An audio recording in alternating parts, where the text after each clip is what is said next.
Happy Feel Good Financial Friday. Good afternoon on this second day of September 2022. We are coming to you live from the financial capital of the world. And no, I'm not on Wall Street, even though it is probably a 10-minute cab drive away. We're on the corner of Broadway and Grand coming to you this Friday afternoon.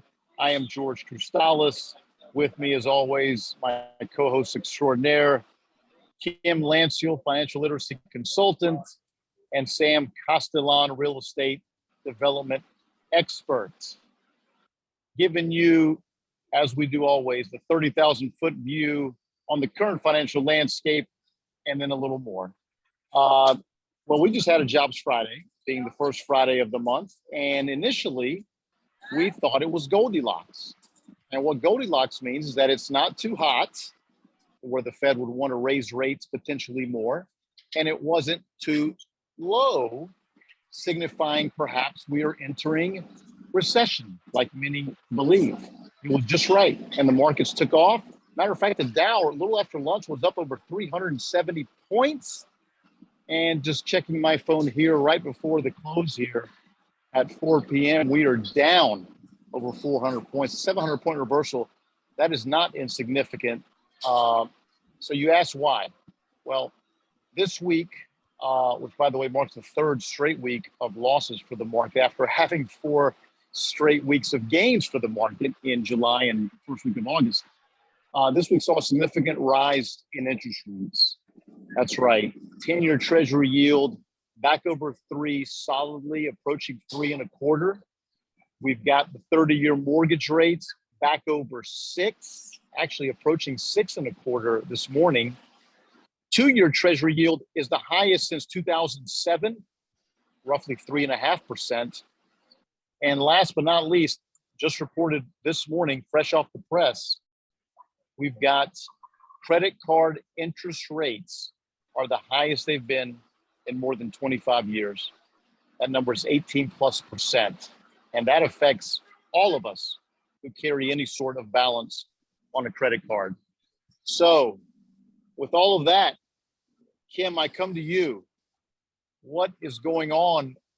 Are we going to go into recession? Are we not going to go into recession? There's a lot of back and forth. It changes by the day.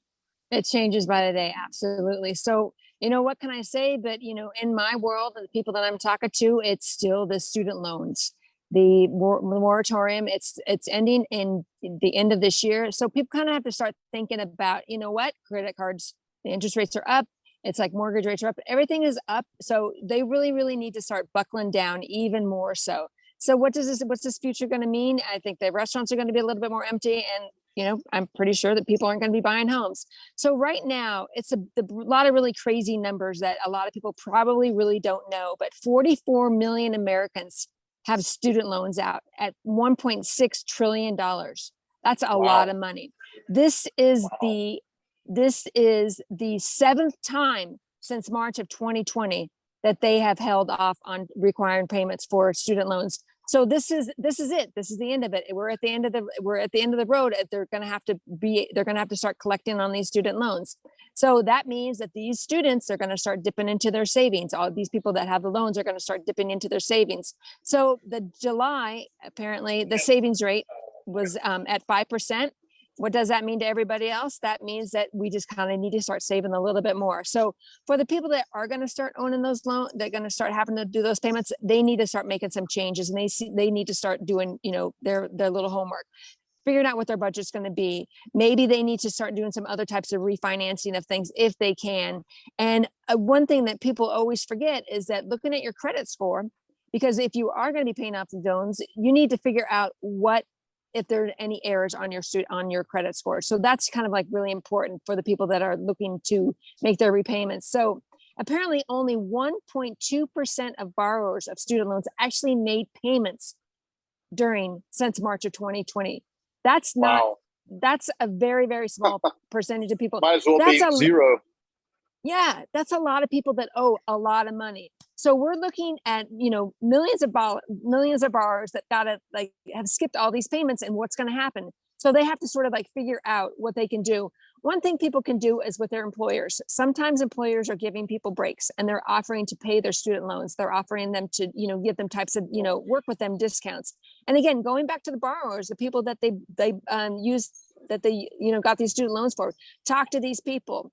And then going on to, there's different types of online platforms that I've heard about. I'm going to give you the 3 of them that I know about. One is called Summer. They help you to refinance some of those loans, and they help to sort of figure out all this paperwork that's going to be required. We're not going to be just being given these payments, the cuts in the payments. People they basically have to get signed up. Another one is Savvy, SAVI. And the third one that I heard about was Candidly. So those are 3 online platforms that people can sort of like go to sort of figure out, this big important thing that their student loans. Yep. Good stuff going on. Awesome. But good stuff. Great info as always. Great info and real life info you can use today. We mentioned interest rates going up. We mentioned 30-year fixed mortgage hitting nearly 6.25.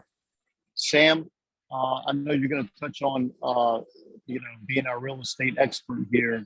What can you tell us? What's happened out there, specifically residential or even renters market? As I did hear this morning for the first time in a long time, the renters or the landlords may not be able to raise as aggressively that monthly rent as they have been the last 2 years. Yeah, I mean, look, it's it's affecting us all, right? And so inflation is out there.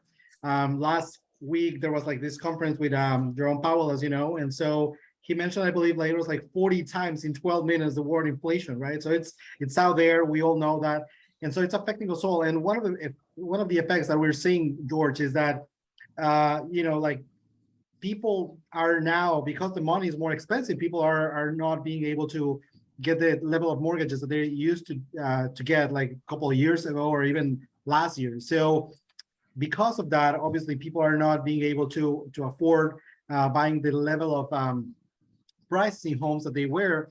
And so now we're like, we woke up this morning reading in the news that now 1 out of every 5 residential sellers are dropping their prices in real estate, right? And so that's, again, that's a change in the trend that we are seeing. And so now the question is, well, so if people are not being able to buy those houses, who are buying all those properties?